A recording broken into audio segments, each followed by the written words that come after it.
हम करने वाले हैं रिवीजन इकोलॉजी एनवायरनमेंट में बाघ संरक्षण पर। बाघ क्या है? तो रॉयल बंगाल टाइगर कहते हैं इन्हें।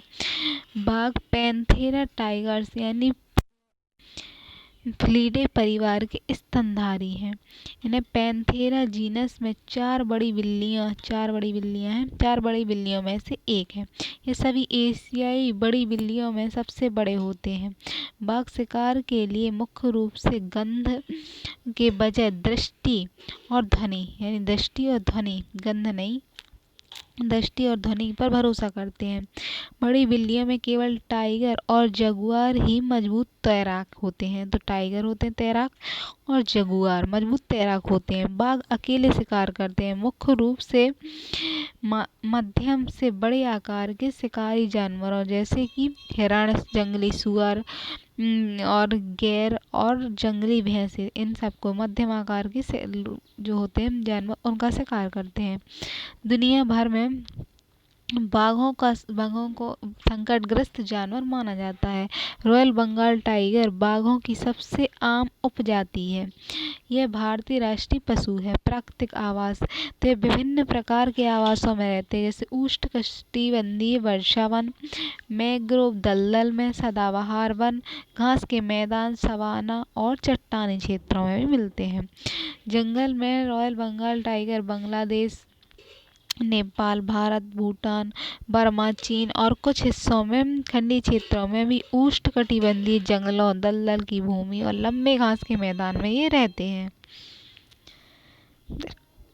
आरक्षण के मुद्दे क्या हैं इनके? तो अपनी सीमा से बाहर बाघों को अवैध शिकार और जवाबी हत्याएं, तो अपने बाघों की सीमा में जाकर उनका शिकार किया जाता है, हत्या कर दी जाती है और निवास स्थान के नुकसान से लगातार इन पर दबाव का सामना कर रहे हैं। वे घनी और अक्सर बड़ी मानव आबादी के स्थान के लिए प्रतिस्पर्धा करने के लिए मजबूर हैं। जो घड़ी आबादी है मनुष्य की, तो उसके कारण उनकी आवाज़ खत्म हो रहा है। फिर प्रोजेक्ट टाइगर चलाया गया। प्रोजेक्ट टाइगर की शुरुआत, तो प्रोजेक्ट टाइगर 1 अप्रैल 1973 में भारत में शुरू की गई एक वन्य जीव संरक्षण परियोजना है। इस परियोजना में Uttarakhand Jim Corbett National Park से शुरू की गई थी। प्रोजेक्ट टाइगर का उद्देश्य क्या है? तो प्रोजेक्ट टाइगर का उद्देश्य रॉयल बंगाल टाइगर यानी पैंथेरा टाइगर टिग्रिस के विलुप्त होने से बचाना है।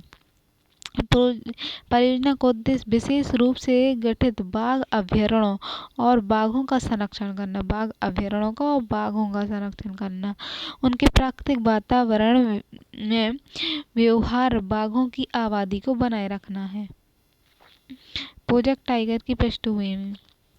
प्रोजेक्ट टाइगर से पहले तत्कालीन प्रधानमंत्री श्रीमती इंदिरा गांधी ने 1970 में डॉक्टर कर्ण सिंह की अध्यक्षता में टाइगर फोर्स की नियुक्ति की थी। तो कर्ण सिंह है 1970 में कर्ण सिंह की अध्यक्षता में टाइगर फोर्स की नियुक्ति हुई थी, इंदिरा गांधी ने की थी। और इस टाइगर फोर्स ने 1972 में अपनी रिपोर्ट सौंपी और रिपोर्ट में भारत में सिर्फ 1827 बाघों के होने का खुलासा किया।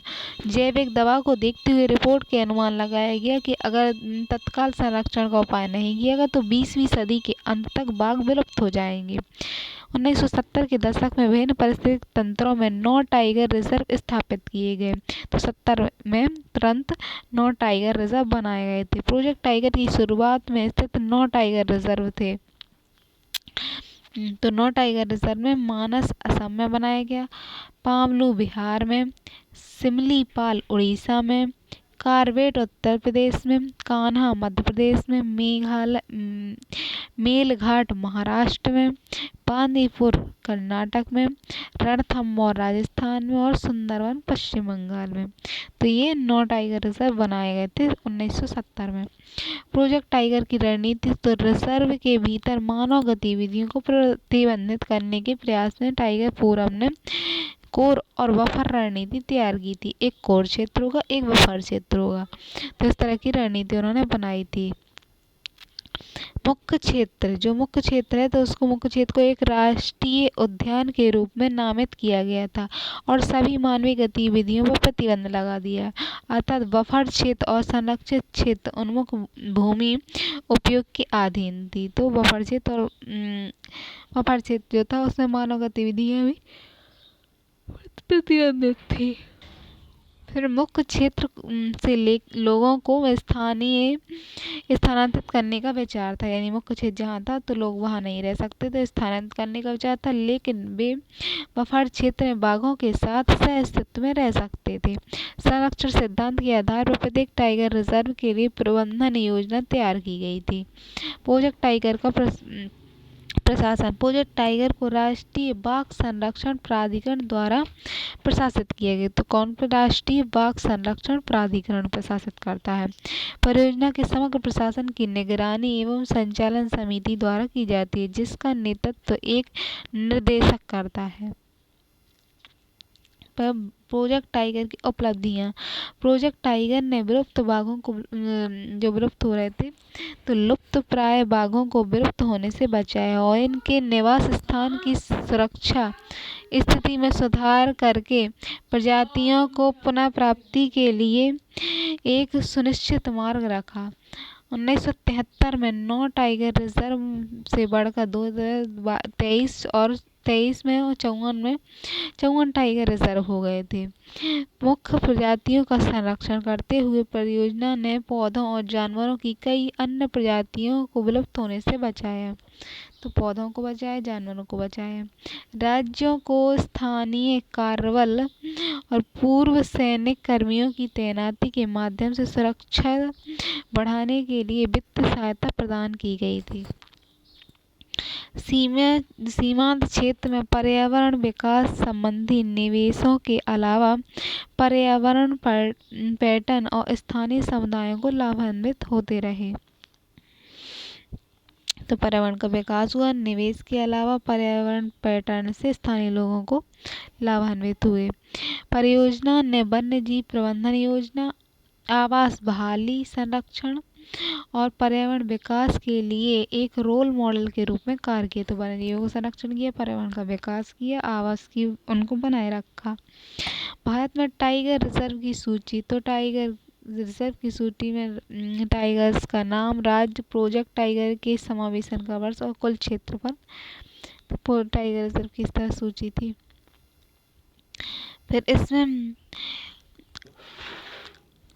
Amangarh tiger reserve Uttar Pradesh, Jim Corbett national park Uttarakhand का एक बफर जोन है। तो अमनगढ़ टाइगर रिजर्व जो है Uttar Pradesh, Jim Corbett national park Uttarakhand का एक बफर जोन है और इसे एक अलग टाइगर रिजर्व के रूप में नहीं माना जाता है। इसमें 80.6 वर्ग किलोमीटर एक बफर जोन है, लेकिन महत्वपूर्ण बाघ का कोई मुख्य क्षेत्र नहीं है। बाघ संरक्षण प्राधिकरण, इसे NTCA कहते हैं, बाघ संरक्षण प्राधिकरण 2005 में टाइगर टास्क फोरम द्वारा अनुशंसित वन्य जीव संरक्षण और संशोधन अधिनियम 2006 के तहत बाघ संरक्षण प्राधिकरण का गठन किया गया। तो कब किया गया? 2006 के तहत, वन्य जीव संशोधन अधिनियम के तहत। इसकी स्थापना पर्यावरण और वन मंत्री की अध्यक्षता में नई दिल्ली में मुख्यालय के साथ की गई। तो नई दिल्ली में इसका मुख्यालय बाघ संरक्षण प्राधिकरण का, पर्यावरण और वन मंत्री जो है की अध्यक्षता में। राष्ट्रीय बाघ संरक्षण प्राधिकरण NTCA का उद्देश्य प्रोजेक्ट टाइगर को वैधानिक अधिकार प्रदान करना है ताकि इसके निर्देशों का अनुपालन कानूनी रूप से होगा। तो इसके जो अधिकार है उन्हें बेहतर प्रदान किया जाएगा ताकि उसके निर्देश जो हैं कानूनी रूप से पालन हो। प्राधिकरण राष्ट्रीय उद्यानों, अभयारण्यों के अलावा टाइगर रिजर्व में बाघ संरक्षण के लिए मानक और दिशा निर्देश निर्धारित करता है। तो टाइगर रिजर्व है सो बाघ के लिए एक मानक दिशा निर्देश निर्धारित करता है। यह भविष्य की संरक्षण योजनाओं, बाघ अनुमान, रोग निगरानी, बाघों की बाघ के अनुमान कितना है बाघ की संख्या में, रोग की निगरानी करता है, मृत्यु दर सर्वेक्षण, गत और अप्रिय घटनाएं हैं जो उनकी रिपोर्ट और ऐसे अन्य प्रबंधन पहलुओं सहित सुरक्षा उपायों की जानकारी प्रदान करता है, जैसा भी ये उचित समझे। फिर बाघों की गणना, तो बाघों की गणना यह 4 साल में एक बार आयोजित की जाती है। राष्ट्रीय बाघ गणना पहले 2006 में, फिर 2010 में, 2014 में, 2018 में आयोजित की गई है। तो राष्ट्रीय बाघ प्राधिकरण NTCA जो है, राष्ट्रीय बाघ प्राधिकरण राज्य के वन विभागों और संरक्षण गैर सरकारी संगठनों, भारतीय वन्य जीव संस्थान के साथ साझेदारी में बाघों की गणना करता है। बाघ गणना 2022 अखिल भारतीय बाघ अनुमान 2022 5वां चक्र है। तो 2022 में जो बाघों के अनुमान हुआ वो 5वां चक्र है। इसमें 9 अप्रैल 2023 को रिपोर्ट जारी की गई थी। बाघ गणना 2022 के प्रमुख बिंदु क्या हैं? तो जनसंख्या वृद्धि देखी गई। भारत में बाघों की आबादी 2022 की रिपोर्ट थी, सो उसमें भारत में बाघों की आबादी 2018 में से 2022 तक 200 बढ़ गई थी और 2018 में दर्ज 2,967 से 2022 में जनसंख्या 3,167 हो गई। हालांकि 2014-18 की तुलना में 4 वर्षों में विकास दर 33% से घटकर 6.7% हो गई है। तो विकास दर घटी है 14 से 18 की तुलना में। शिवालिक पहाड़ी और गंगा के बाढ़ के मैदानों में बाघों की आबादी सबसे अधिक बड़ी है। इसके मध्य, तो गंगा के मैदान है जो वहाँ बाघ की आबादी बड़ी है, और इसके मध्य भारत उत्तर पूर्वी पहाड़ियों, ब्रह्मपुत्र के मैदानों में सुंदरवन का स्थान आता है। तो ब्रह्मपुत्र जो है वहाँ के मैदान है, फिर सुंदरवन की पहाड़ है स्थान है, वहाँ बाघों की आबादी वृद्धि हुई है। बाघ अधिभोग में गिरावट, यानी पश्चिम घाट की संख्या में इनकी गिरावट आई है। हालांकि मुख्य आबादी स्थिर बताया गया है, यानी जो मुख्य आबादी थी पहले से वो स्थिर बताई गई है। फिर अन्नामलाई परम्बिकुलम परिसर के संरक्षित क्षेत्रों के बाघों के रहने की संख्या में गिरावट देखी गई है। तो अन्नामलाई परिसर में बाघों की गिरावट देखी गई। हालांकि पेरियार परिदृश्य में बाघों की आबादी स्थिर रही। पेरियार बाघों की संख्या में कमी आई।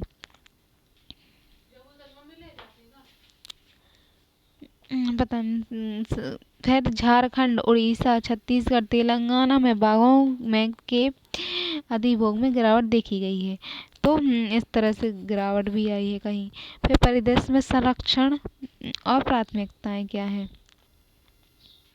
तो सिमलीपाल में बाघों की आनुवंशिक रूप से अद्वितीय और छोटी आबादी परिदृश्य में उच्च संरक्षण प्राथमिकता है। सिमलीपाल में बाघों की जो आबादी है उन्हें आनुवंशिक रूप से और अद्वितीय छोटी आबादी को संरक्षण दिया गया है। फिर उत्तर पूर्व की पहाड़ियाँ। तो उत्तर पूर्व की पहाड़ियों में पहाड़ी आबादी में आनुवंशिक रूप से अद्वितीय और कम जनसंख्या आकार और आनुवंशिक रूप से अद्वितीय वंशावली के कारण देश में संरक्षण कार्रवाई की सर्वोच्च प्राथमिकता होनी चाहिए। तो उत्तर पूर्व में भी बाघों के संरक्षण की बात है। फिर परिदृश्य में है शिवालिक पहाड़ियाँ, गंगा के मैदान में टाइगर रिजर्व के बाघों की संख्या बढ़ाने के साथ टाइगर रिजर्व बढ़ेंगे और बाघों की संख्या बढ़ेगी।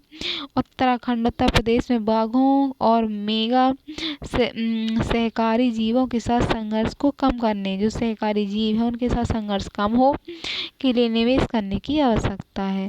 फिर वन्य जीव आवास में खतरा। तो मध्य भारत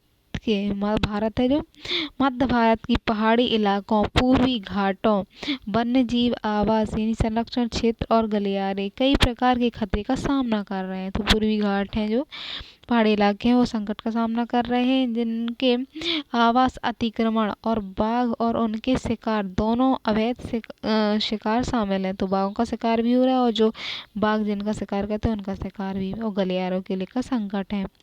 फिर मानव और वन्य जीवों के बीच संघर्ष, अनियंत्रित और अवैध पशु चराई, लकड़ी और वन उपज की अत्यधिक कटाई के कारण मानव के कारण जंगल की आग लग जाती है। फिर खनन होता है। सभी वास्तु रैखिक बुनियादी ढांचे भी आम हैं। इस क्षेत्र में महत्वपूर्ण खनिजों की कई खानें भी हैं पूर्वोत्तर साइड,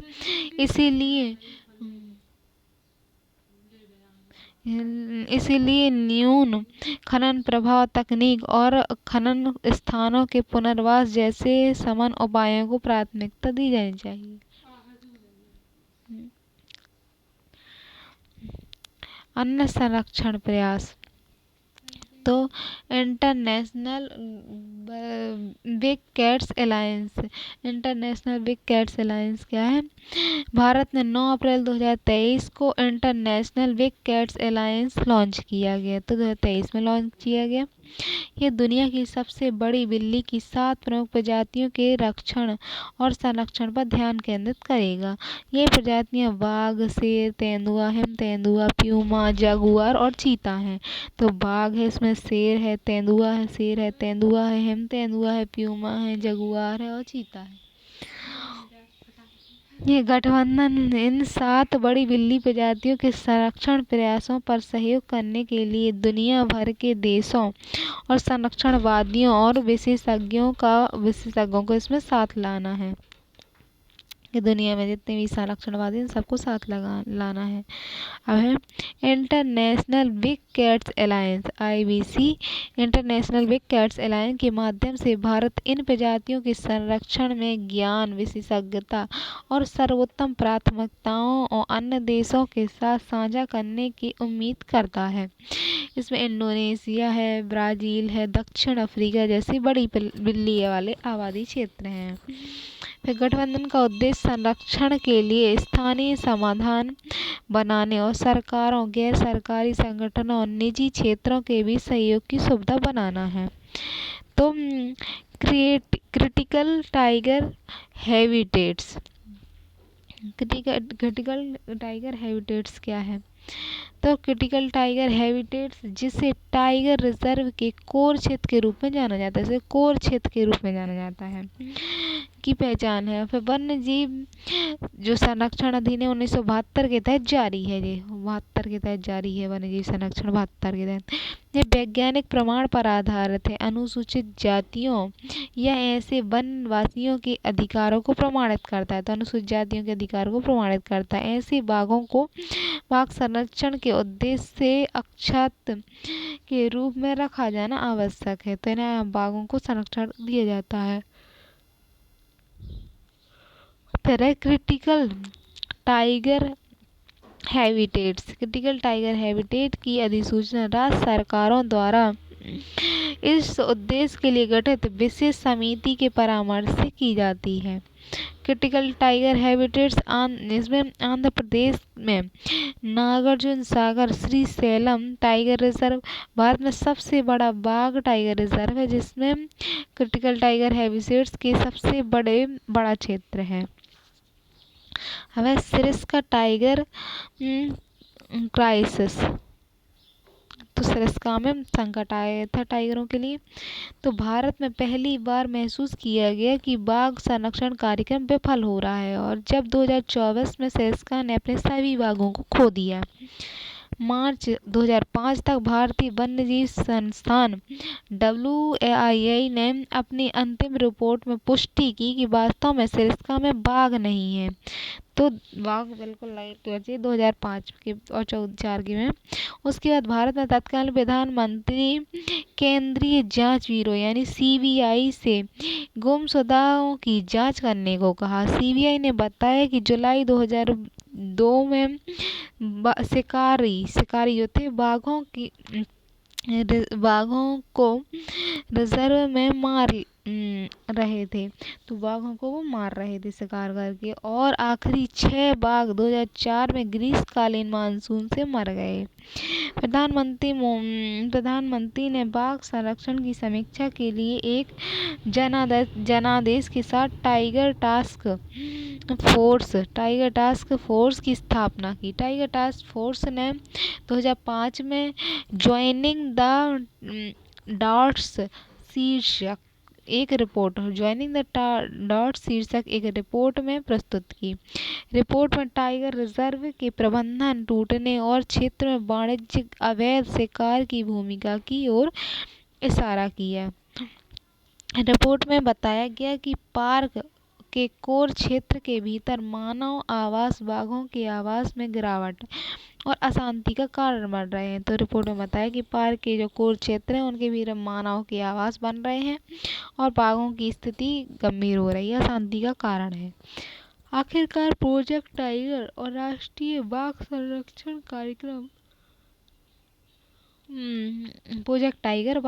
कार्यक्रम को और अधिकार दिए गए और 2006 में नेशनल TCA यानी राष्ट्रीय बाघ संरक्षण प्राधिकरण और वन्यजीव अपराध नियंत्रण ब्यूरो का गठन किया। तो वन्यजीव अपराध ब्यूरो का भी गठन किया गया। अंतर्राष्ट्रीय पहल क्या है? तो अंतर्राष्ट्रीय बाघ दिवस बाघ संरक्षण के लिए जागरूकता बढ़ाने के लिए हर साल 29 जुलाई को अंतर्राष्ट्रीय बाघ दिवस जिसे वैश्विक बाघ दिवस भी कहा जाता है, मनाया जाता है। इस दिन को मनाने का लक्ष्य जंगली बाघों, तो 29 जुलाई को मनाया जाता है बाघ दिवस, और जंगली बाघों की आवास को संरक्षण और विस्तार को बढ़ावा देना और बाघ संरक्षण के लिए जागरूकता के माध्यम से समर्थन प्रदान करना है। इसकी स्थापना 2010 में हुई सेंट पीटर्सबर्ग बाघ सम्मेलन में। तो सेंट पीटर्सबर्ग बाघ सम्मेलन में इसकी स्थापना हुई थी। अंतर्राष्ट्रीय बाघ दिवस मनाया गया। फिर शिखर सम्मेलन ने 2022 में बड़ी बिल्ली की आबादी को दोगुना करने के उद्देश्य से बाघ संरक्षण सेंटर पीटर्स की घोषणा जारी की थी कि बाघों की आबादी दोगुना करेंगे। तो सेंट पीटर्सबर्ग की घोषणा है। बाघों को विलुप्त होने से बचाने के प्रयास में रूस के सेंट पीटर्सबर्ग में 21 से 24 नवंबर 2010 को आयोजित अंतर्राष्ट्रीय बाघ संरक्षण फोरम में 13 सरकारी प्रतिनिधियों की बैठक हुई। तो अंतर्राष्ट्रीय बाघ संरक्षण फोरम था, उसमें 13 सरकारें थी, उनकी बैठक हुई। उन्होंने सेंट पीटर्सबर्ग घोषणा का समर्थन किया और 2022 तक बाघों की संख्या को दोगुना करने का सहमत हुए कि 2022 तक बाघों को दोगुना कर देंगे। फिर बांग्लादेश था, भूटान, कंबोडिया, चीन, Bharat, Indonesia, Laos, Malaysia, Myanmar, Nepal, रूस, थाईलैंड, वियतनाम टाइगर रिजर्व देश थे। जो ग्लोबल टाइगर रिकवरी प्रोग्राम यानी ग्लोबल स्तर पर टाइगर की रिकवरी होगी और सेंट पीटर्सबर्ग घोषणा द्वारा परिकल्पित रणनीति योजना को लागू करने के लिए प्रतिबद्ध थे। 13 देशों ने अंतर्राष्ट्रीय सहयोग को मजबूत करने और प्रजातियों के आवासों और सीमा पर गलियारे को बहाल करने में मदद के लिए वैज्ञानिक निगरानी करने और बाघ उत्पादों के अवैध व्यापार को रोकने पर सहमति व्यक्त की कि 13 देश क्या करेंगे, बाघों के लिए गलियारे होंगे, गलियारे पर निगरानी करेंगे और अवैध व्यापार को रोकने पर सहमति उन्होंने व्यक्त की। फिर रिकवरी प्रोग्राम सेंट पीटर्सबर्ग लक्ष्यों को प्राप्त करने के लिए स्थानीय लोगों को बाघों की रक्षा के लिए प्रोत्साहन देना। अब स्थानीय लोगों को भी उस पर काम करना चाहिए। तो वन्यजीव कानून प्रवर्तन और कानून को मजबूत करने के महत्व को रेखांकित किया गया कि कानून अब उन पर और मजबूत किया जाए, बनाया जाए। तो इस तरह से ये भारत है, भारत से यहाँ तक ये बाघों के लिए संरक्षण के लिए स्थान है। टाइगर रेंज वाले देश हैं, इसमें चीन भी आता है जी, और ये लाओस, कंबोडिया, वियतनाम सारी चीज। Global tiger forum. तो ग्लोबल टाइगर फोरम एकमात्र अंतर सरकारी अंतर्राष्ट्रीय निकाय है जिसकी स्थापना बाघों की रक्षा के लिए वैश्विक अभियान शुरू करने के इच्छुक देशों, यानी विश्व स्तर पर अभियान शुरू करने के इच्छुक देशों के सदस्यों के साथ की गई थी।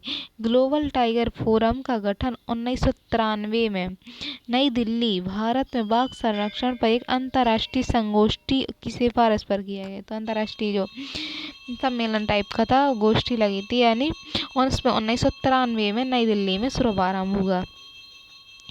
ये दुनिया में 13 टाइगर रेंज वाले देशों में वितरित बाघों की शेष 5 उपप्रजातियां हैं जो उनको बचाने पर केंद्रित है।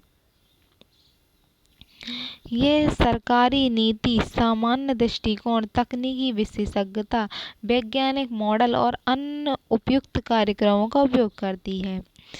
तो फोरम की स्थापना के लिए टाइगर रेंज देशों की पहली बैठक 1994 में हुई और जिसमें भारत को अध्यक्ष के लिए चुना गया और अंतिम सचिवालय बनाने के लिए कहा गया। तो बाघों को 1994 में फोरम की स्थापना हुई और टाइगर रेंज वाले देश इसमें शामिल थे और इसमें अंतरिम सचिवालय भी बनाया गया। 1997 में ग्लोबल टाइगर फोरम एक स्वतंत्र संगठन बन गया। फिर भारत में शेरों का संरक्षण, तो शेर भी भारत में है। तो शेरों का संरक्षण, एशियाई शेर, इनका वैज्ञानिक नाम पैंथेरा लियोपोसिका है। पैंथेरा लियोपोसिका यह शेर की एक उपप्रजाति है जो आज भारत के गुजरात के गिर वन में जीवित है। खतरे वाली प्रजातियों में IUCN की रेड लिस्ट में उन्हें संकटग्रस्त एंडेंजर्ड प्रजाति के रूप में वर्गीकृत किया है। तो IUCN की लिस्ट में संकटग्रस्त प्रजाति है। और एशिया शेर पहले भूमध्य सागर से लेकर, जो भूमध्य सागर है यूरोप के पास, तो भूमध्य सागर से लेकर भारतीय उपमहाद्वीप के उत्तर पूर्व के हिस्से तक फैले थे, लेकिन अत्यधिक शिकार, जल प्रदूषण, प्राकृतिक शिकार आदि गिरावट ने उनके निवास स्थान को कम कर दिया। संरक्षण का मुद्दा, तो शेरों को अवैध शिकार और आवास विखंडन के समान खतरे का सामना करना पड़ा। तो शेर जो थे उन्हें अवैध शिकार और आवास विखंडन, तो शिकार का सामना करना पड़ा, आवास का विखंडन का सामना पड़ने से खतरे का सामना के कारण वो गिर गए। फिर गिर वन की परिधि में किसान, जिन्हें मालाधारी कहा जाता है, अक्सर परिष्कृत और अवैध विद्युत बाड़ा का उपयोग करते हैं। तो गिर वन में जो किसान हैं वो विद्युत के बाड़ लगा देते हैं, बाउंड्री टाइप। ये आमतौर पर अपनी फसलों को नीलगाय से बचाने के लिए करते हैं, लेकिन शेर अन्य वन्यजीव इसमें मर जाते हैं। पशुओं पर हमला करने के कारण शेरों को अक्सर जहर दे देते हैं।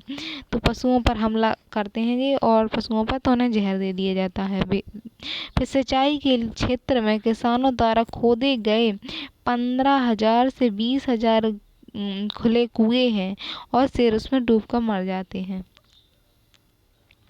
फिर बाढ़ और आग और महामारी, बाघ भी आ जाती है, आग फैल जाती है, महामारी हो जाती है, तो प्रतिबंधित सीमा उन्हें विशेष रूप से सुभेद बनाती है, यानी वो कभी भी खत्म हो सकते हैं। फिर आवास प्रतिप्रजन, यानी गिर जंगल अब शेरों से भर गया है और यही स्थिति बन रही है कि शीघ्र ही इन्हें बाह्य क्षमता से संबंधित समस्या उत्पन्न हो सकती है, यानी इन्हें उनकी संख्या बढ़ गई तो उनकी समस्या होगी, तो उन्हें बाहर स्थानांतरित किया जाएगा कहीं दूसरी जगह पर। तो संरक्षण के प्रयास किए जाएंगे। वर्ष 1910 में पहली बार शेरों के संरक्षण के प्रयास किए गए। तो 1910 में सबसे पहले इनके संरक्षण के प्रयास किए गए थे। जूनागढ़ के नवाब, यानी गुजरात में जूनागढ़ के नवाब ने अपने प्रांत की सीमा के भीतर शेरों के शिकार पर प्रतिबंध लगाया। 1947 में जब भारत स्वतंत्रता मिली तब उसे प्रतिबंध जारी रहा।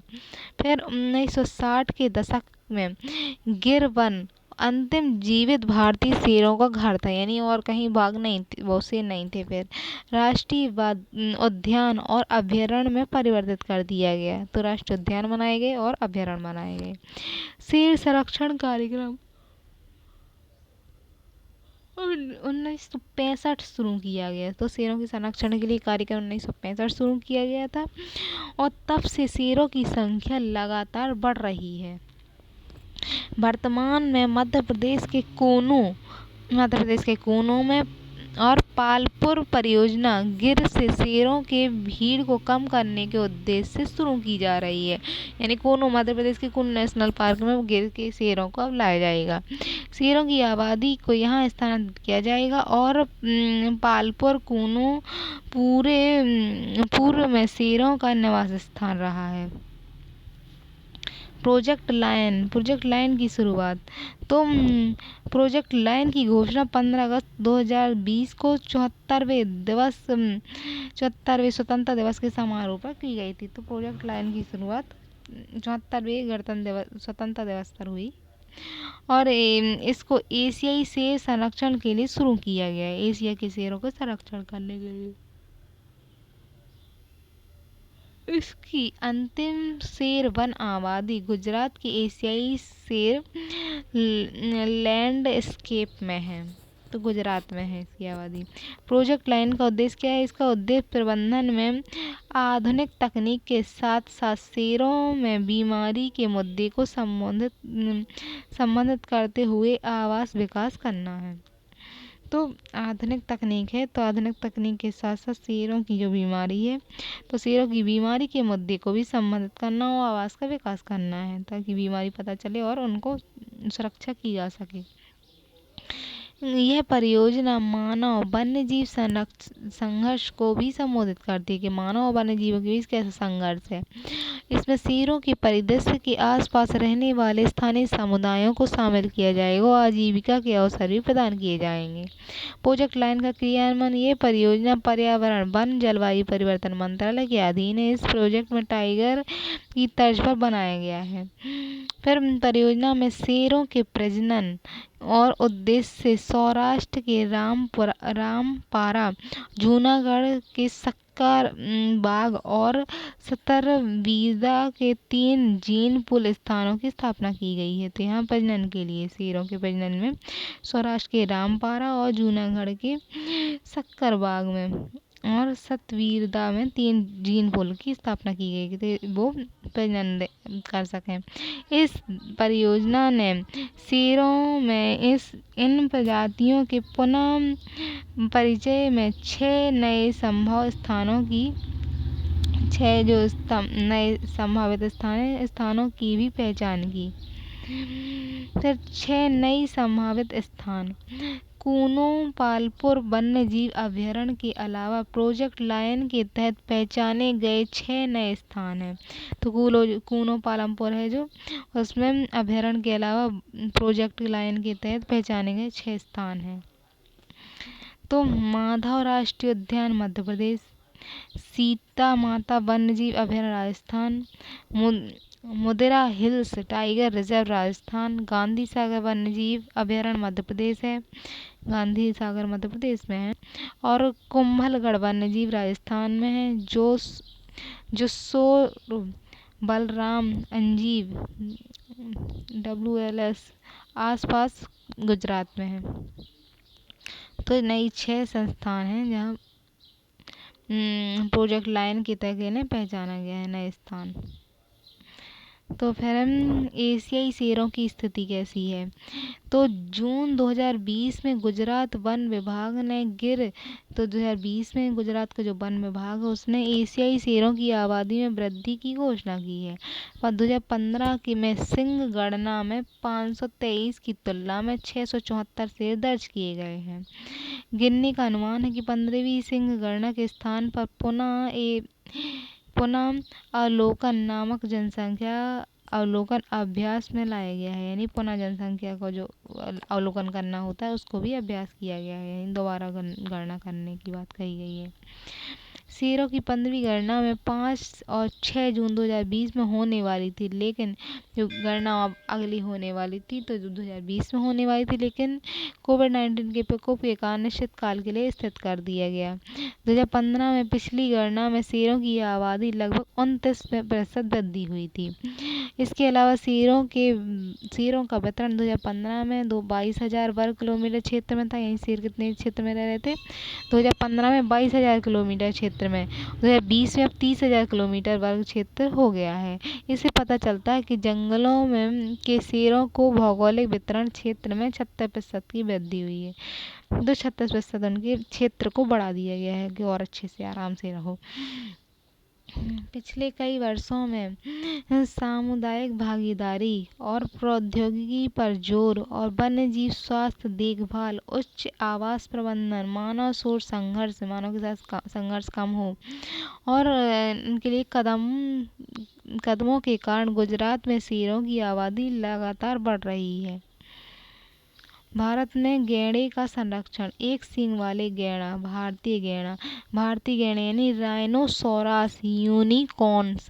तो भारत में जो गैंडा हाथी है, राइनोसोरस यूनिकॉर्न्स, जिससे एक सींग वाले गैंडा भी कहा जाता है। राइनोसोरस सौरोपोड परिवार से संबंधित है। इसे IUCN राइनोसोरस यानी एक सींग वाला गैंडा हाथी है जो, उसे IUCN की रेड लिस्ट में सुभेद यानी वर्ल्ड लेवल प्रजाति में सूचीबद्ध किया है। कभी भी खत्म हो जाए वो।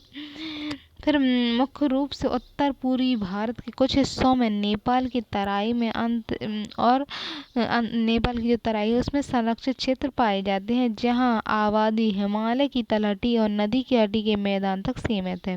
तो हिमालय की तलहटी में रहती है और नदी घाटी के जो मैदान है वहाँ रहती है एक सींग वाले गैंडे, राइनोसोरस कहते हैं। इसमें 2260 किलोग्राम और 3000 किलोग्राम के बीच वजनी चौथा सबसे बड़ा भूमि जानवर है, जिसका एक सींग, इसकी लंबाई 20 सेंटीमीटर से 57 सेंटीमीटर है। तो 300 किलोग्राम के वजनी होता है ये। लंबाई 20 सेंटीमीटर से 57 सेंटीमीटर तक होती है, लंबा होता है ये। फिर राइनो गैंडा की 5 प्रजातियां हैं। तो राइनो जो गैंडा है उसकी 5 प्रजातियां हैं। गैंडे की 5 प्रजातियों में अफ्रीका में सफ़ेद और काले गैंडे, एशिया में ग्रेट बर्न हार्मर्ड एक सींग वाले और जावन सुमात्रा राइनो प्रजाति। तो एशिया में इस तरह के एक सींग वाले जावन और सुमात्रा का टाइप की प्रजाति पाई जाती हैं, और अफ्रीका में सफ़ेद पाए जाते हैं और काले पाए जाते हैं। IUCN रेड लिस्ट में 5 राइनो प्रजातियां स्थित हैं। तो 5 राइनो प्रजातियां IUCN में हैं। काला गैंडा गंभीर रूप से संकटग्रस्त है। जो काला वाला गैंडा है वो गंभीर संकटग्रस्त है। एक सींग वाला राइनो सुभेद वर्ल्ड लेवल है। फिर जावान राइनो गंभीर रूप से संकटग्रस्त है। सुमात्रा राइनो गंभीर संकटग्रस्त है। जावा और सुमात्रा राइनो सफ़ेदग्रस्त है। फिर सफ़ेद राइनो निकट संकटग्रस्त है, यानी सफ़ेद जो राइनो है वो निकट भविष्य में संकट का कारण बन सकता है। फिर संरक्षण के मुद्दे क्या है? 19वीं और 20वीं सदी की शुरुआत में भारतीय गैंडा लगातार शिकार किया जाता रहा है। भारतीय गैंडे का उसके सींग के लिए अवैध शिकार किया जाता है, जिसके बारे में पूर्वी एशिया की कुछ संस्कृतियों का मानना है कि उसे सींग में चिकित्सा शक्ति है। तो उसका शिकार क्यों किया जा रहा है? तो लोगों का अंधविश्वास है कि उसके सींग जो है उसमें चिकित्सा करने की शक्ति है, इसीलिए उसका उपयोग पारंपरिक चीनी चिकित्सा और अन्य ओरिएंटल दवाओं के लिए किया जाता है। पर्यावरण हानि से बचाने इन्हें खतरा है, तो पर्यावरण में रह रहे हैं उन्हें वहाँ खतरा है। संरक्षण के प्रयास। तो 1900 की शुरुआत में अधिकारी गैंडे की घटती संख्या पर चिंता जताई गई। तो 1908 में गेड़े की प्रमुख श्रेणियों में से काजीरंगा में आबादी 12 हो गई, लगभग 12 हो गई, और 1910 में भारत में गेड़ों की संख्या और शिकार पर प्रतिबंध लगा दिया गया। तो 1910 में प्रतिबंध लगाया गया भारत में, और उस समय काजीरंगा में 12 गेड़े हाथी थे। फिर ऑपरेशन राइनो संरक्षण की सबसे बड़ी सफलता, ऑपरेशन राइनो संरक्षण चलाया गया।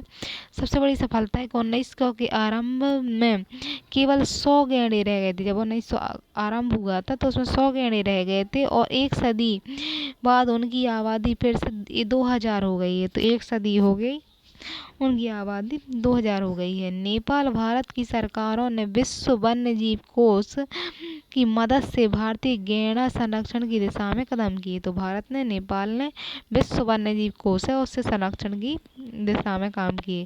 काजीरंगा राष्ट्रीय उद्यान में गैंडों की संख्या अधिक वाला है, और इसमें पोवतोरा वन्य जीव है जो पोवतोरा आरक्षित वन दुनिया के सबसे अधिक भारतीय राइनो घनत्व वाला है। गैंडे की सबसे महत्वपूर्ण आवास है, और 2019 में भारत द्वारा अपनाई गई राष्ट्रीय राइनो संरक्षण नीति, तो 2019 में भारत द्वारा अपनाई गई राष्ट्रीय राइनो संरक्षण नीति का उद्देश्य 2030 तक राइनो का वितरण को 5% तक बढ़ाना है। राइनो की जो संख्या है उसको 5% तक बढ़ाना है। इसने भारत नेपाल के बीच एक सींग वाले गैंडे के संरक्षण के लिए सक्रिय भागीदारी का आह्वान किया। तो भारत ने नेपाल में एक सींग वाला जो गैंडा है उसके संरक्षण के लिए भागीदारी का आह्वान किया। तो यहाँ पाया जाता है जी इन क्षेत्रों में, पूर्वोत्तर में, तराई क्षेत्र में एक सींग वाले गाड़े के गैंडा। अब Indian rhino vision 2020, Indian rhino vision 2020 की शुरुआत हुई। इसे 2005 में लॉन्च किया गया और अप्रैल 2021 में बंद कर दिया गया। 2021 तक बंद हो गया ये, और 2005 में शुरू हुआ था। इंडियन राइनो विजन 2020 का उद्देश्य, तो इंडियन राइनो विजन का मुख्य उद्देश्य 2020 तक अपने 7 संरक्षित क्षेत्रों में विस्तृत असम और 300 जंगली गैंडों की आबादी हासिल करना है। तो 3000 तक गैंडा आबादी हासिल करना था इसमें, असम में। फिर 7 ये भी था, और फिर 3000 आबादी हासिल करना था, और फिर 7 संरक्षित क्षेत्र काजीरंगा, जो 7 संरक्षित क्षेत्र थे उसमें काजीरंगा था, पोवितोरा था, औरंग राष्ट्रीय उद्यान, मानस राष्ट्रीय उद्यान, लाओ खोबा वन्यजीव अभ्यारण्य, और पोराचापोरी वन्यजीव अभ्यारण्य, और डिब्रू सिखोवा वन्यजीव अभ्यारण्य, ये अभ्यारण्य थे। अब हम वन से वन अनुवादन, इंडियन राइनो विजन में 2020 एक अनिवार्य हिस्सा था। इसके तहत काजीरंगा राष्ट्रीय उद्यान जैसे घनी आबादी वाले पार्कों में गैंडे को घटाकर मानस नेशनल पार्क जैसे गैंडे की जरूरत वाले स्थान पर करना था। तो मानस नेशनल पार्क में उनको भेजना था। इंडियन राइनो विजन 2020 के कार्यक्रम, तो इसको 20 के कार्यक्रम में असम सरकार के पर्यावरण और वन विभाग द्वारा लागू किया गया था। किसने? असम सरकार ने पर्यावरण और वन विभाग द्वारा लागू किया गया था। फिर बोडो स्वायत्त परिषद कार्यक्रम में एक सक्रिय भागीदारी थी। तो बोडो जो स्वायत्त परिषद है उसमें इसकी सक्रिय भागीदारी थी। फिर कार्यक्रम में WWF इंडिया यानी वर्ल्ड फोरम जो है, ARES, एशियाई rhino and elephant action strategy programme, the national rhino foundation, और save the rhino campaign of zoological institution world wide और कई स्थानीय गैर सरकारी संगठनों द्वारा समर्थन किया गया। फिर नए विजन का प्रदर्शन 13 अप्रैल 2021 को पोवितोरा वन्य जीव अभ्यारण्य में असम के मानस राष्ट्रीय उद्यान में 2 गैंडों, तो कहाँ, असम के मानस राष्ट्रीय उद्यान में 2021 में पोवितोरा वन्य जीव अभ्यारण्य से असम के मानस में 2 गैंडों को स्थानांतरित करने के बाद यह प्रोग्राम समाप्त हो गया और इंडियन राइजिंग विजन के तहत गैंडों के स्थानांतरण का 8वां दौर था। स्थानांतरण करने का यह 8वां दौर था। इसके साथ इंडियन राइनो विजन को 2020 को असम में 3000 गैंडों की आबादी हासिल करने के उद्देश्य लिया लक्ष्य तक पहुंचाने का माना जाता है। 3000 आबादी तक पहुंच गया। हालांकि पोवितोरा वन्यजीव अभ्यारण्य औरंगन और काजीरंगा राष्ट्रीय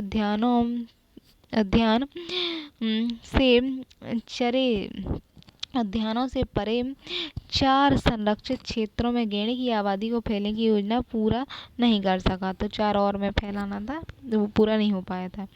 संख्या और विवरण देना। तो अवैध शिकार के खिलाफ निर्णायक और कार्रवाई, अवैध शिकार होता है उसके विरुद्ध निर्णायक कार्रवाई, आवास का निर्माण, संयोजन के साथ एक सींग वाले गैंडे की आबादी को 4014 तक बढ़ाने में मदद मिली। फिर स्टेट ऑफ राइनो रिपोर्ट 2022 के अनुसार 2018 की रिपोर्ट की गई तुलना में एक सींग वाले गैंडे की संख्या 426 तक हो गई है, 426 अधिक रही। तो 2218 की जो रिपोर्ट है तो उनमें 426 सींगों की संख्या बढ़ी थी। एक दशक पहले एक सींग वाले गैंडे की आबादी 2454 थी और काजीरंगा में अकेले 2018 में दर्ज संख्या में 200 अधिक गैंडों की सूचना दी जाती है। 200 अधिक बढ़ गए थे काजीरंगा बस में। तो इस तरह संख्या उनकी बढ़ती रही। भारत नेपाल की सरकारों द्वारा, तो भारत की सरकार और नेपाल की सरकार ने शिकार को रोकने तथा साथ साथ गैंडे की आवास को बनाने के कारण जनसंख्या काफी हद तक इनकी बढ़ रही है। असम काजीरंगा राष्ट्रीय उद्यान प्रजाति का सबसे बड़ा निवास स्थान है, जिसके बाद तो काजीरंगा जो है वो असम का काजीरंगा सबसे बड़ा इनका निवास स्थान है। उसके बाद पश्चिम बंगाल में जबदापारा राष्ट्रीय उद्यान है। असम में औरंगन राष्ट्रीय उद्यान, पोवितोरा वन्यजीव अभ्यारण्य, पश्चिम बंगाल में गोरुमारा राष्ट्रीय उद्यान है। असम में मानस राष्ट्रीय उद्यान है, उत्तर प्रदेश में दुधवा राष्ट्रीय उद्यान है। तो ये राष्ट्रीय उद्यान है। अब भारत में हाथियों का संरक्षण, ये गैंडा हाथी थे, अब भारत में हाथियां हैं। तो हाथियों का संरक्षण, एशियाई हाथी इन्हें एलिफस मैक्सिमस कहते हैं, वैज्ञानिक नाम है एलिफस मैक्सिमस। भारत का सबसे बड़ा स्तनपायी है। भारत में सबसे बड़ा मतलब ऐसा है जीव है जो दूध पिलाता है अपने बच्चे को, स्तनपायी है। ऐसा माना जाता है कि भूतकाल में वे व्यापक रूप से वितरित थे, पहले बहुत ज़्यादा थे, लेकिन पश्चिम एशिया में टाइग्रिस और यूफ्रेटस से पूर्व में फारस के मध्य से भारतीय उपमहाद्वीप, दक्षिण और दक्षिण पूर्व एशिया में श्रीलंका, जावा, सुमात्रा, बोर्नियो और उत्तर चीन तक थे। तो माना जाता है कि पहले बहुत ज़्यादा संख्या में थे। हालांकि वर्तमान में भारतीय उपमहाद्वीप दक्षिण पूर्व एशिया के कुछ एशियाई द्वीपों में श्रीलंका, इंडोनेशिया और मलेशिया तक सीमित हो गए हैं। अब तो भारत में श्रीलंका, इंडोनेशिया, मलेशिया में बस हैं अब। सभी वन्य एशियाई हाथियों में से अधिक से अधिक भारत में पाए जाते हैं। उन्हें 1986 में IUCN की रेड लिस्ट यानी संकटग्रस्त श्रेणी इंडेंजर्ड के रूप में सूचीबद्ध किया था 1986 में। हाथियों के बारे में तथ्य है कि हाथी परिवार के एक मात्रात्मक मुखिया होता है, जिसका अर्थ है कि वृद्ध अनुभवी हथनी झुंड का नेतृत्व करती है। एक परिवार में आमतौर पर माँ, उसकी बहनें, बेटियां, बच्चे और बछड़े होते हैं। महिला परिवार इकाई 3 से 25 हाथियों का होता है। तीन हाथी हो सकते हैं, 25 तक हाथी तक हो सकते हैं एक परिवार में। फिर हथनी एक दूसरे के बछड़ों की देखभाल में मदद करती हैं और अन्य मादा के बछड़ों की देखभाल करना हाथी के विकास के लिए महत्वपूर्ण है। तो एक दूसरे के बच्चों का देखभाल करते हैं। युवा मादाएं सीखती हैं कि बच्चे को देखभाल कैसे करते हैं और बछड़े को दिखाया जाता है कि कैसे किया जाता है। वे दोस्तों और परिवार के सदस्य के बीच मजबूत अंतरंग बंधन विकसित करने के लिए जाने जाते हैं। इसके अलावा वे सभी स्तनधारियों में लंबे गर्भावस्था की अवधि के लिए जाने जाते हैं, यानी 680 दिन 22 महीने तक चलूँगा गर्भकाल चलता है। 14 से 45 वर्ष के बीच हथनी लगभग 4 साल के बछड़े को जन्म देती है। तो 4 साल में क्या करती है हथनी, जो 14 से 45 साल की उम्र की होती है हथनी, वो 4 साल में एक बछड़े को जन्म देती है। और औसत अंतराल जब 52 वर्ष की हो जाती है उसकी आयु के बाद 5 वर्ष में बछड़े या 60 वर्ष की आयु तक 6 वर्ष में बछड़े को जन्म देती है। तो भारत में हाथियों का आवास कैसा है? हाथी का विस्तृत श्रृंखला वाला जानवर है, इस कारण इसे बड़े क्षेत्र में रहने की आवश्यकता होती है। हाथी के लिए भोजन पानी आवश्यक बहुत अधिक होती है, यानी भोजन पानी ज़्यादा चाहिए होता है, इसलिए उनकी आबादी को केवल वनों द्वारा समर्थित किया जा सकता है, इष्टतम परिस्थिति में है। और हाथियों की स्थिति जंगल की स्थिति का सबसे अच्छा संकेत होता है। जहाँ अच्छे हैं वहाँ जंगल अच्छे होंगे। भारत में हाथियों का वर्तमान विवरण दक्षिण भारत में पूर्वोत्तर सहित उत्तर पश्चिम बंगाल, भारतीय राज्य उड़ीसा, दक्षिण पश्चिम बंगाल, झारखंड और पश्चिमी उत्तराखंड और उत्तर प्रदेश तक सीमित है। अब है संरक्षण का मुद्दा। तो एशियाई हाथियों के लिए सबसे बड़ा खतरा है संरक्षण के लिए। एशिया के जो हाथी हैं, हाथियों के लिए एक सबसे बड़ा खतरा है पर्यावरण हानि, विखंडन और गिरावट। पर्यावरण की हानि करना, विखंडन और गिरावट। अवैध हत्या, उदाहरण के लिए उनके हाथी दांत और अन्य उत्पादों के लिए मानव हाथी संघर्ष के प्रतिशोध और छोटे जनसंख्या आकार और अलगाव के परिणाम स्वरूप आनुवंशिक व्यवहार का नुकसान। फिर मानव हाथी संघर्ष क्या है? तो तमिलनाडु, असम, केरल, उड़ीसा, झारखंड, पश्चिम बंगाल में मानव हाथी संघर्ष तेजी से बढ़ रहा है। तो यहाँ संघर्ष हाथियों के साथ बढ़ रहा है मनुष्य का। फिर आवास गिरावट और विखंडन, उनके आवास जो है वो कम हो रहे हैं, गलियारे में रुकावट आ रही है। और अवैध कटाई, तो अवैध कटाई है जंगलों की, और जंगलों में भीतर ये परिप्रेक्ष्य है। चाय बागान के भीतर गलियारे हैं, जो चाय बागान लगे उनके भीतर गलियारे निकलते हैं, पर श्रमिक कॉलोनियाँ और अतिक्रमण तीर्थयात्री की आवाजाही, तो उन गलियारों से भी तीर्थयात्री चले जाते हैं, कॉलोनियाँ हैं, तो इनके कारण हाथी परेशान है। फिर मानव पशु संघर्ष के कारण देश में हर साल कम से कम 100 हाथियों और 400 इंसानों की मौत हो जाती है संघर्ष में। प्रोजेक्ट एलिफेंट, तो इनके लिए प्रोजेक्ट एलिफेंट लाया गया। प्रोजेक्ट एलिफेंट की शुरुआत, प्रोजेक्ट एलिफेंट भारत सरकार द्वारा 1992 में केंद्र प्रायोजित योजना के रूप में शुरू किया गया। तो 1992 में शुरू हुआ केंद्र प्रायोजित योजना के रूप में।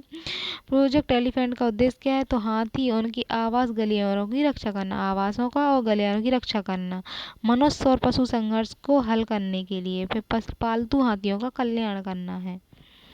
प्रोजेक्ट एलिफेंट का क्रियान्वयन, तो पर्यावरण वन जलवायु परिवर्तन मंत्रालय प्रोजेक्ट एलिफेंट के माध्यम से देश के प्रमुख हाथी रेंज वाले राज्यों में वित्त और तकनीकी सहायता प्रदान करते हैं। तो पर्यावरण जलवायु मंत्रालय करता है वित्त और तकनीकी सहायता। प्रोजेक्ट एलिफेंट के मुख्य रूप से 16 राज्यों में क्रियान्वित किया जा रहा है। आंध्र प्रदेश, अरुणाचल प्रदेश, असम, छत्तीसगढ़, झारखंड, कर्नाटक, केरल, महाराष्ट्र, मेघालय, नागालैंड, उड़ीसा, तमिलनाडु, त्रिपुरा, उत्तराखंड, उत्तर प्रदेश, पश्चिम बंगाल, ये सारे क्षेत्र हैं। प्रोजेक्ट एलिफेंट की मुख्य गतिविधियां क्या है? तो मौजूदा प्राकृतिक आवास और हाथियों के प्रवासी मार्ग की परिस्थिति बहाली, उनकी परिस्थितियों में बहाली करना, भारत में हाथियों के आवासों और जंगली हाथियों के की व्यवहार आबादी के संरक्षण के लिए वैज्ञानिक और नियोजन प्रबंधन करना, वैज्ञानिक और नियोजित प्रबंधन का विकास करना। महत्वपूर्ण आवासों में मानव हाथी संघर्ष के शमन के उपाय को बढ़ावा देना और महत्वपूर्ण हाथी आवासों में मानव और घरेलू स्टॉक गतिविधियों के दबाव को कम करना। तो महत्वपूर्ण है कि आवास में मानव हाथी संघर्ष है और इनके शमन के उपायों को बढ़ावा देना।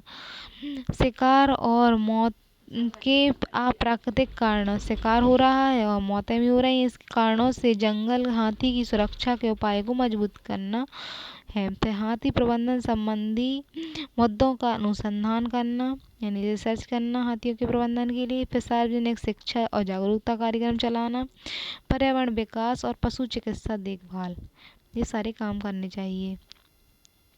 हाथी की अवैध हत्या और निगरानी कार्यक्रम, माइक चलाया गया हाथियों के लिए, अवैध हत्या निगरानी के लिए। तो मॉनिटरिंग द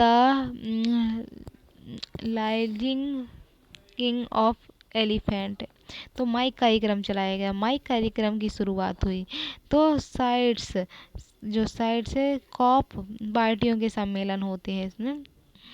तो संकल्प द्वारा अनिवार्य माइक कार्यक्रम वर्ष 2003 में दक्षिण एशिया में शुरू हुआ। 2003 में शुरू हुआ दक्षिण एशिया में।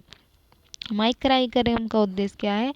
तो हाथियों के अवैध शिकार के स्तर और प्रवृत्तियों को मापने के लिए, कि अवैध शिकार किस तरह हो रहा है तो उनको मापने के लिए, समय के साथ प्रवृत्ति परिवर्तन निर्धारित करने के लिए, समय के साथ इनकी प्रवृत्ति है वो कम हो, उनको परिवर्तन मापने के लिए। इस तरह परिवर्तन के कारण या इससे जुड़े कारकों को निर्धारित करने के लिए और पार्टियों के सम्मेलन द्वारा साइट्स के लिए किए गए किसी निर्णय के परिणाम के लिए विशेष रूप से किसी हद तक देखे गए रुझान का प्रयास और आकलन करना है। माइक कार्यक्रम का क्रियान्वयन, तो प्रोजेक्ट एलिफेंट 2004 में औपचारिक रूप से 10 हाथी रिजर्व माइक प्रोग्राम को लागू कर रहा है। तो 2004 से औपचारिक रूप से 10 हाथी रिजर्व में माइक प्रोग्राम लागू है। कार्यक्रम के तहत सभी स्थानों में डेटा मासिक आधार पर है, यानी डेटा का क्या करेंगे, मासिक आधार पर निर्देशित माइक पोर्टल प्लेटफॉर्म में एकत्र किया जाएगा। मासिक रूप से वो डेटा उस प्लेटफॉर्म में डाला जाएगा। दिल्ली में स्थित दक्षिण एशिया कार्यक्रम के लिए उप क्षेत्रीय सहायता कार्यालय को प्रस्तुत किया जा रहा है। तो एक उप कार्यालय बनाया जा रहा है। दिल्ली स्थित दक्षिण एशिया कार्यक्रम के लिए उप क्षेत्रीय कार्यालय बनाया गया दिल्ली में, जो कार्यक्रम के क्रियान्वयन में मंत्रालयों की सहायता कर रहे हैं। तो मंत्रालय जो है उनकी सहायता करेगा। माइक प्रोग्राम के स्थान तो कहाँ चल रहा है? चिरांग रिप्पू हाथी रिजर्व असम में। तो चिरांग रिप्पू हाथी रिजर्व असम में, देवमाली रिजर्व अरुणाचल प्रदेश, धींग पटकाई हाथी असम, गोरा हिल्स मेघालय, पूर्व डुअर्स हाथी पश्चिम बंगाल, मयूरभंज उड़ीसा, शिवालिक हाथी उत्तराखंड, मैसूर हाथी कर्नाटक, नीलगिरी हाथी तमिलनाडु, तो यह काम कर रहा है। और वायनाड हाथी रिजर्व केरल। अब है भारतीय हाथियों की ये सूची है। हाथियों की गणना, हाथियों की गणना, तो हालांकि हाथी गणना 29,000 हाथियों की संख्या दर्ज की गई जो 2017 में आयोजित थी। और हाथियों की गणना प्रत्येक 5 वर्ष में एक बार की जाती है। हाथी गणना 2017 के अनुसार कर्नाटक में हाथियों की संख्या अधिक संख्या है, जो बाद में क्रमशः असम में और उसके बाद केरल में है। तो जो कर्नाटक में वो 6,000 है, असम में 5,000, केरल में 3,000 है। जहाँ तक क्षेत्र का संबंध है, सबसे अधिक जनसंख्या मतलब जहाँ क्षेत्र का संबंध है तो जनसंख्या क्षेत्र के हिसाब से दक्षिणी क्षेत्र में थी। इसके बाद पूर्वोत्तर में है क्षेत्र जो है सबसे ज़्यादा 11,960 है। तो सबसे मतलब जनसंख्या क्षेत्र के हिसाब से दक्षिण में है, फिर पूर्वोत्तर क्षेत्र में है, और फिर पूर्वी मध्य क्षेत्र में, फिर उत्तरी क्षेत्र में है का स्थान आता है क्षेत्र के हिसाब से। भारतीय विज्ञान संस्थान बेंगलुरु में एशियाई हाथी संरक्षण, बेंगलोर में क्या है, एशियाई हाथी संरक्षण फाउंडेशन, एशियाई नेचर कॉन्जर्वेशन फाउंडेशन जैसे गैर सरकारी संगठन और संरक्षण और स्वतंत्र संरक्षणवादियों ने इस अभ्यास में परियोजना हाथी निर्देशालय और 23 राज्यों के वन विभाग की सहायता की है। हाथियों की रक्षा के लिए एक राष्ट्रव्यापी अभियान, तो हाथी हैं उनकी रक्षा के लिए राष्ट्रव्यापी अभियान चलाना, गज यात्रा और 12 हाथी रेंज वाले राज्यों को कवर करना है। तो 12 हाथी रेंज वाले राज्य हैं उसको कवर किया जाएगा। हाथी जनगणना प्रस्तुति के दौरान लॉन्च किया गया। 17 की जनगणना में सूचकांक संकेत देते हैं कि हाथी की आबादी जन्म दर सहित बढ़ रही है। तो जन्म दर भी हाथी की बढ़ रही है, और यहाँ तक कि भौगोलिक सीमा भी बढ़ रही है, भूगोल की सीमा भी बढ़ाई जा रही है रहने के लिए। हालांकि 1990 के दशक तक हाथी की आबादी मामूली वृद्धि को दर्शाता है। फिर पर्यावरण विखंडन के कारण हाथी पर्यावास क्या है उनके विखंडित हो रहे थे, जिसके कारण हाथी परिदृश्यों की ओर जा रहे थे, और जिससे मानव हाथी संघर्ष में वृद्धि हो रही थी। तो मानव के साथ हाथी की संघर्ष में वृद्धि हो रही थी। परिणाम स्वरूप फसल क्षति, हाथियों के जीवन की क्षति दोनों हो रही थी। हाथी संरक्षण के लिए अन्य पहल, तो भारत में हाथियों हैं तो हाथियों के संरक्षण की अन्य पहल की गई। भारत में राष्ट्रीय विरासत पशु के रूप में हाथी विरासत के रूप में पशु आए। तो हाथी को राष्ट्रीय वन्य जीव बोर्ड की स्थायी समिति की सिफारिश के बाद 2010 में भारत सरकार द्वारा राष्ट्रीय विरासत पशु घोषित किया गया। तो 2010 में विरासत पशु घोषित किया। और हाथी मेरा साथी 24 मई 2011 को नई दिल्ली में आयोजित 8 मंत्री स्तर की बैठक में से लॉन्च किया गया। तो 2011 को नई दिल्ली में लॉन्च किया गया। अभियान को उद्देश्य भारत में हाथियों के संरक्षण, रक्षण, कल्याण में सुधार करना था। यह भारत में वन्य जीव ट्रस्ट के सहयोग से पर्यावरण और वन मंत्रालय द्वारा आयोजित किया गया था। अभियान शुभांकर गाजू, तो एक अभियान है अभियांकर शुभंकर गाजू। यह विभिन्न समूहों का ध्यान केंद्रित करता है, जिसमें हाथियों के आवास के आसपास स्थानीय लोग, युवा, नीति निर्माता अन्य शामिल होते हैं। तो स्थानीय लोग शामिल होते हैं, युवा और नीति निर्माता। यह योजना पूरे देश में हाथी परियोजना परिदृश्य में हाथी केंद्र पूरे देश में क्या है हाथियों के लिए केंद्र स्थापित करने की कल्पना करती है। हाथी टास्क फोर्स, भारत में हाथी संरक्षण नीति मूल्यांकन करने और भविष्यवाणी कार्रवाई को विकसित करने के लिए इतिहासकार महेश रंगराजन के नेतृत्व में केंद्र सरकार द्वारा 2010 में स्थापना की गई। हाथी टास्क फोर्स की स्थापना हुई। फिर गज गौरव पुरस्कार, ये जंगल और कैद में हाथियों के संरक्षण के लिए जमीनी स्तर पर काम करने वाला स्थानीय समुदाय है, और फ्रंटलाइन कर्मचारियों और महातरों को सराहनीय प्रयासों के लिए दिया जाता है। फिर गज उत्सव 2023, 7 अप्रैल 2023 को भारत के राष्ट्रपति द्वारा काजीरंगा राष्ट्रीय उद्यान में गज उत्सव 2023 को उद्घाटन किया गया। तो 2023 में गज उत्सव काजीरंगा राष्ट्रीय उद्यान में हुआ। 2 दिवसीय कार्यक्रम ने प्रोजेक्ट एलिफेंट की 30वीं वर्षगांठ मनाई। प्रोजेक्ट एलिफेंट जो चल रहा था कार्यक्रम प्रोजेक्ट एलिफेंट, तो उसकी 30वीं वर्षगांठ मनाई और इसका उद्देश्य हाथियों और उनके आवासों को संरक्षण के बारे में जागरूकता बढ़ाना था, मानव हाथी संघर्ष को कम करना और बंदी हाथियों के कल्याण को सुनिश्चित, जो बंदी हैं हाथी उनको सुनिश्चित करना। भारत में गलियारा, तो हाथियों के लिए गलियारा है। हाथी गलियारा यानी एलिफेंट कॉरिडोर क्या है? तो एलिफेंट कॉरिडोर वनों की भूमि की सक्रिय पेटी है, पट्टी है वनों की भूमि की, एक वन यहाँ है एक वन यहाँ है, तो यहाँ से जोड़ने वाली एक सक्रिय पट्टी है।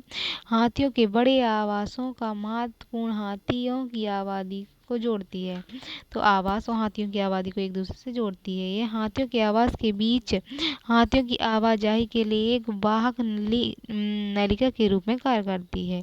जंगलों में हाथी की आबादी की प्रजाति के अस्तित्व और जन्म दर को बढ़ाने के लिए ये आवश्यक है। तो हाथी की आबादी बढ़े, प्रजाति के अस्तित्व में आए और जन्म दर बढ़े, इसके लिए है। भारत में हाथी गलियारे की संख्या, कितने हाथी गलियारे हैं? तो भारत में 88 हाथी गलियारे हैं, जिसमें 20 दक्षिण भारत में और 12 पश्चिम भारत में, 14 उत्तर पश्चिम बंगाल में, 20 मध्य भारत में और 22 उत्तर पूर्व में है। तो 22 उत्तर पूर्व में है, 12 उत्तर पश्चिम साइड में है, तो यहाँ पश्चिम साइड में है, 14 उत्तर पश्चिम में है। इन गलियारों में लगभग 37.3% हाथियों द्वारा नियोजित रूप से उपयोग किया है। तो कितने उपयोग कर रहे हैं? 77.3 हाथियों का द्वारा इसे उपयोग किया जा रहा है। इन गलियारों प्रतिशत में उपयोग हो रहा है। इन गलियारों में 1/3 उच्च परिस्थिति प्राथमिकता वाले हैं। हाथी गलियारे के मुख्य खतरे क्या हैं? तो इसमें खतरा है कि हाथी आवास का नुकसान, जो विकासात्मक गतिविधियों जैसे सड़कों, रेल भवनों, हॉलिडे